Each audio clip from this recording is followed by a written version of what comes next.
काष्ठी संगमनी वसूनां चिकितुषी प्रथमा यज्ञियानां तां मा देवा व्यदध पुरुत्रा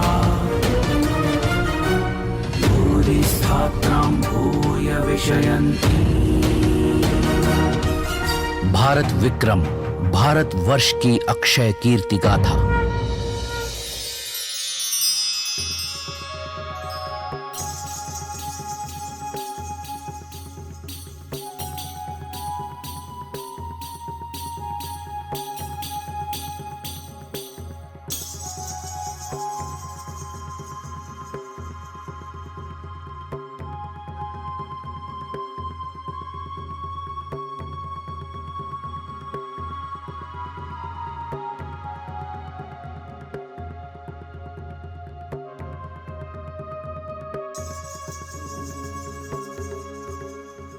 वत्स अग्निवेश,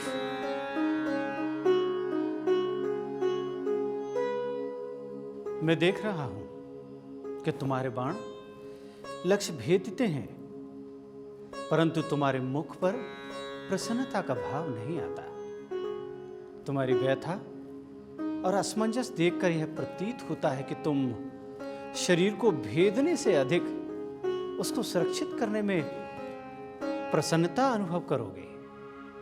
आपका कथन सत्य है गुरुवर, परंतु ऐसा नहीं है कि मेरी श्रद्धा शस्त्र विद्या में नहीं है, अवश्य है, परंतु मुझे शस्त्र के साथ शास्त्र भी आकर्षित करते हैं और मेरी विशेष रुचि चिकित्सा शास्त्र में है। मेरी इच्छा है कि मानव जाति को रोग रहित, सुखमय और दीर्घ जीवन प्राप्त हो। अवश्य पुत्र, अवश्य ऐसा ही होगा, परंतु इस हेतु तुम्हें मेरे आश्रम को त्यागना होगा। परंतु आचार्य, आप तो आयुर्वेदाचार्य हैं, क्या आप मुझे शिक्षा नहीं देंगे? नहीं अग्निवेश, मैंने तुम्हें शस्त्र विद्या का ज्ञान दिया, परंतु चिकित्सा का विशद ज्ञान तुम्हें मेरे ही एक अन्य शिष्य पुनर्वसु आत्रेय से प्राप्त होगा। उनके जैसे अन्वेषक और तुम्हारे जैसे शिष्य के मिलने से निश्चय ही चिकित्सा क्षेत्र में एक नए अध्याय की रचना होगी। जो आज्ञा गुरुदेव। मैं आपकी आज्ञा और निर्देशों के अनुसार आचार्य महर्षि पुनर्वसु आत्रेय के आश्रम जरूर जाऊंगा। मेरा आशीर्वाद तुम्हारे साथ है पुत्र, परंतु यह इतना सहज नहीं होगा। तुम्हें उन्हें खोजना होगा, क्योंकि वे आचार्य होने के साथ अन्वेषक भी हैं। वे रोगी और औषधि दोनों की खोज करते रहते हैं। उनके विषय में कहा जाता है कि वे चिकित्सा की चलायमान प्रयोगशाला है। तुम्हें उनकी यात्रा में सम्मिलित होने के लिए कई यात्राएं करनी होंगी। अवश्य गुरुदेव, मैं ऐसा ही करूंगा। अग्निवेश की प्रतिभा बहुआयामी थी। उन्होंने महर्षि अगस्त्य और भरद्वाज से धनुर्वेद का ज्ञान लिया। भरद्वाज ने उनकी क्षमता को पहचान कर उन्हें आग्नेयास्त्र नामक दिव्य अस्त्र भी प्रदान किया। भागवत पुराण में अग्निवेश को अग्नि का पुत्र कहा गया है। महाभारत के अनुसार अग्निवेश को आग्नेयास्त्र महर्षि अगस्त्य से प्राप्त हुआ और उन्होंने इसे अपने शिष्य द्रोण को प्रदान किया। परंतु हम यहां उनकी धनुर्विद्या और युद्ध कौशल से अधिक उनकी उस प्रतिभा की चर्चा करने वाले हैं जिसके कारण वे एक महान चिकित्सा शास्त्री बने। महर्षि भरद्वाज की आज्ञा पाकर अग्निवेश गुरु की खोज में निकल पड़े। एक लंबी यात्रा के पश्चात एक दिन उन्हें आशा की किरण दिखाई दी। शरीरेन्द्रिय सत्वात्म संयोगो धारी जीवितम हिताहितम सुखम दुख मायुस्तस्य हिताहितम एमानम च तच्चे यद्रोक्त मायुर्वेदा सा उच्यते तस्यायुषा पुण्यतमो वेदो वेद विदाम मतः वक्ष्यते यन मनुष्याणाम लोक योरु भयोरहितम। अर्थात शरीर, इंद्रियां, मन और आत्मा के संयोग को आयु कहते हैं। जिस शास्त्र में हित में आहित में सुख में और दुख में आयु के साथ। आयु के लिए हितकर तथा अहितकर द्रव्य, गुण और कर्मों का वर्णन होता है, उसका नाम आयुर्वेद है।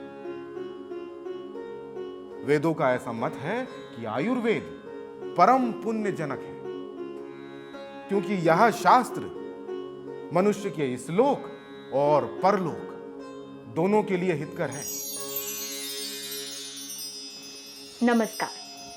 अभी आपने जिन्हें एक जिज्ञासु शिष्य के भांति महर्षि आत्रेय के वचन सुनते हुए देखा, वो अग्निपुत्र अग्निवेश हैं, जिन्होंने महर्षि अगस्त्य और महर्षि भरद्वाज से शस्त्र विद्या लेकर आग्नेयास्त्र को प्राप्त किया।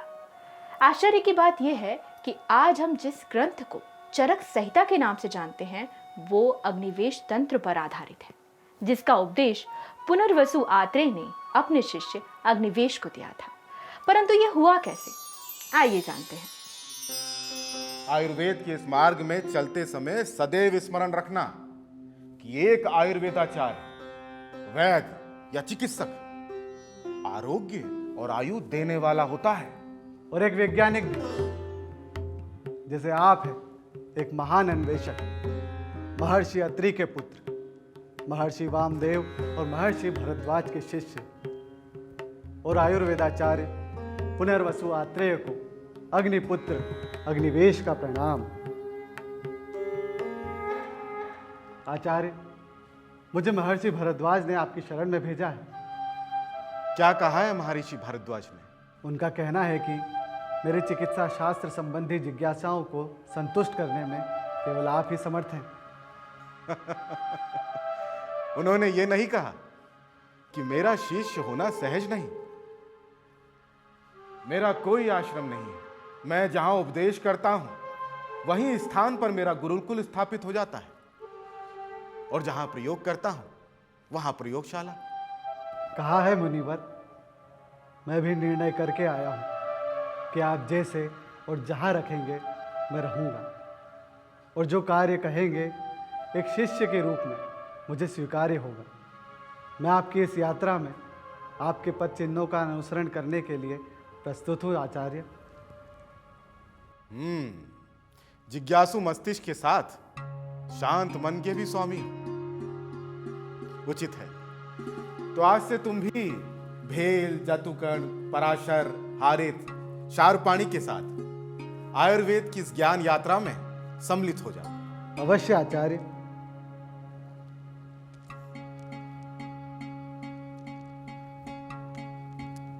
मैं कृतार्थ हुआ।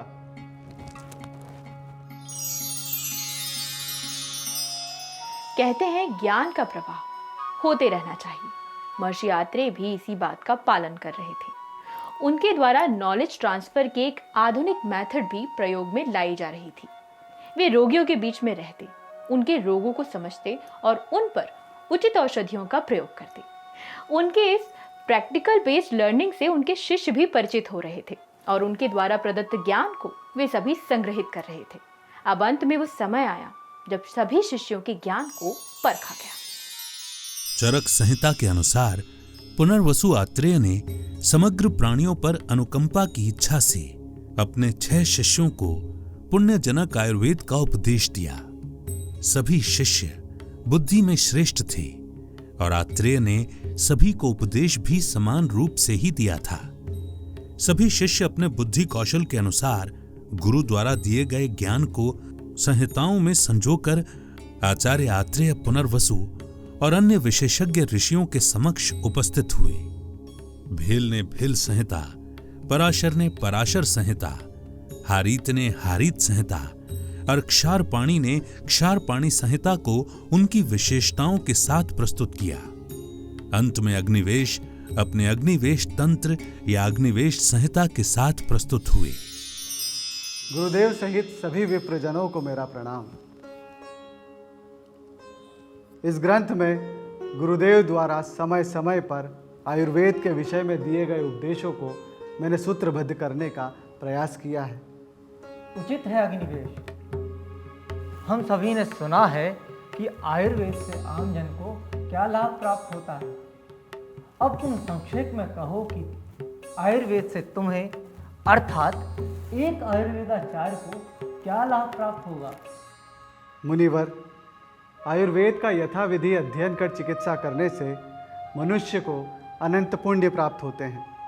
इसका अध्ययन कर जिस प्रकार मनुष्य दूसरों को आरोग्य प्रदान करता है, उसी प्रकार स्वयं भी निरोगी रहता है और धर्म, अर्थ, काम, मोक्ष नामक चारों पुरुषार्थ को प्राप्त करता है। उचित है। अब कहो कि आयु क्या है? मन, शरीर और आत्मा के संयोग को आयु कहते हैं। इसका अर्थ यह है कि आयु का ह्रास इन तीनों में रोग होने से होता है? नहीं मुनिवर, आत्मा में कोई विकार नहीं होता, केवल मन और शरीर में रोग पैदा होते हैं और उसी से आयु का ह्रास होता है। पुत्र, मेरी इच्छा है कि तुम इसे स्पष्ट करो कि रोग और आरोग्य दोनों मन और शरीर के आश्रित हैं। जो आज्ञा गुरुवर। वायु पित्तम कफश्चोक्तः शारीरो दोष संग्रह मानसः पुनरुदिष्टो राजश्च तम एव च। अर्थात वात, पित्त और कफ तीन दोष भी हैं और धातु भी हैं। धातु का अर्थ है धारण करने वाला, अर्थात धातु के रूप में वात, पित्त और कफ शरीर को धारण करते हैं। इस स्थिति में ये तीनों समअवस्था में होते हैं और शरीर निरोगी रहता है। हम इसे आरोग्य कहते हैं। इसके ठीक विपरीत जब वात, पित्त और कफ दूषित होते हैं तो दोष कहलाते हैं और रोग का कारण बनते हैं। इस प्रकार रोग और आरोग्य दोनों शरीर पर आश्रित है। यही स्थिति मन के दोषों की है। वे दो हैं, रज और तम, जिनके दूषित होने पर मानसिक रोग उत्पन्न होते हैं। परंतु मित्र, गुण तो तीन होते हैं, सत्व, रज और तम। हाँ मित्र, क्योंकि सत्व तो अविकारी है, उसमें कोई विकार नहीं होता। सत्व मन के परम आरोग्य की स्थिति है, जिससे मनुष्य मोक्ष या यथार्थ ज्ञान की ओर अग्रसर होता है। रज और तम की वृद्धि रोग का लक्षण है और सत्व या सत की स्थिति में रहना ही मानसिक आरोग्य या स्वास्थ्य है। उत्तम पुत्र, अति उत्तम। मुनि आत्रे, हमने देखा कि आपके सभी शिष्य बुद्धिमान हैं और आपने इन्हें समान रूप से ज्ञान प्रदान किया है। निश्चय ही इन सभी के प्रेरणा स्रोत आप ही हैं, जिन्होंने प्राणियों पर दया कर यह श्रेष्ठ कार्य किया है। मैं कहूँगा कि आपके सभी शिष्यों ने अपने संहिताओं में आयुर्वेद के विषयों का उचित समावेश किया है। परंतु ये कहना भी अनुचित नहीं होगा कि अग्निवेश में एक अन्वेषक, एक विज्ञानी और एक व्यवस्थापक के गुण हैं। हाँ, यही कारण है सभी को समान रूप से ज्ञान होने पर भी इसका ग्रंथ पृथक है। हमें यह कहते हुए प्रसन्नता है कि आपके प्रिय शिष्य अग्निवेश के ग्रंथ को हम आयुर्वेद का प्रथम ग्रंथ कहेंगे तथा इसी के आधार पर आगे आयुर्वेद का ज्ञान प्रसारित होगा। कृपा कर आप अग्निवेश के ग्रंथ को प्रथम आयुर्वेद ग्रंथ का सम्मान प्रदान करें।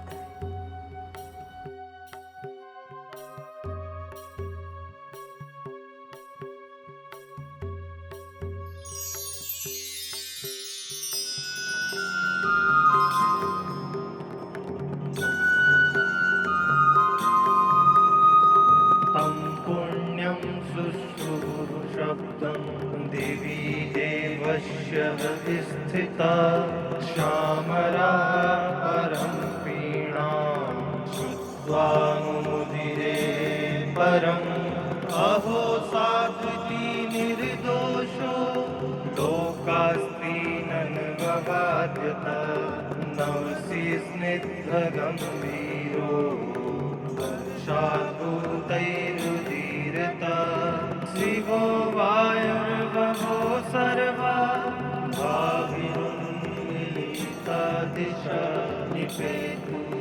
जलाश्चैव दिव्याकुसुमरस्ते यः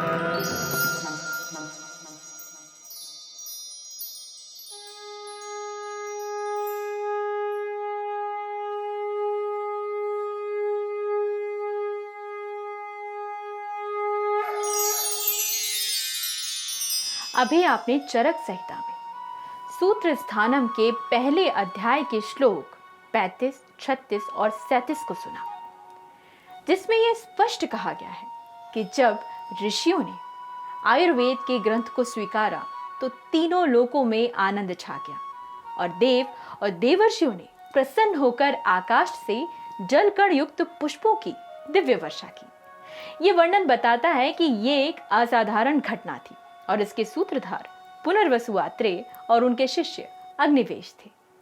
अब यह प्रश्न उठता है कि अग्निवेश के ग्रंथ को ही क्यों स्वीकार्यता प्राप्त हुई, तो ये सब कुछ समझेंगे लेकिन अगले अंक में। तब तक के लिए जुड़े रहिए और देखते रहिए भारतीय ऋषि वैज्ञानिक केवल भारत विक्रम पर। अभी के लिए नमस्कार।